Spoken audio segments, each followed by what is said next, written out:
కనుక ఆ సమయంలో దైవజనుడైన పేతురు గారు పక్క ఊర్లో సువార్తకు వెళ్ళాడు. పక్క ఊర్లో సువార్తకు వెళితే అక్కడికి కౌరపించారు ఆ పాస్టర్ గారికి, పేతురు గారికి.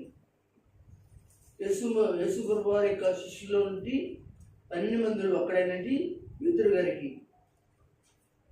ఆ పేతురు గారు ఆ వార్త విన్న తర్వాత ఆ ప్రాంతం నుంచి ద్వారకా ఉన్న చోటికి వచ్చాడండి. వచ్చి అందరూ ఏడుస్తున్నారు, ద్వారకా చేసిన పనులన్నీ కూడా జ్ఞాపకం చేస్తున్నారు. ద్వారకా చేసినటువంటి అనేకమైన కార్యాలు జ్ఞాపకం చేసుకుంటున్నారు.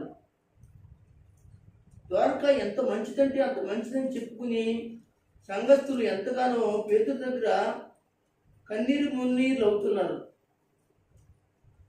వారికి ఓదార్పు లేదు.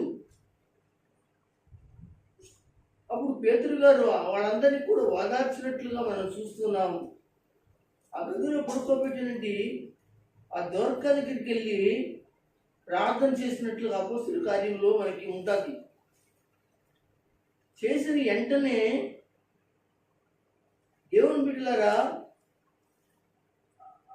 చనిపోయిన ఆమె లేచి కూర్చుంది. స్తోత్రం చెప్పండి.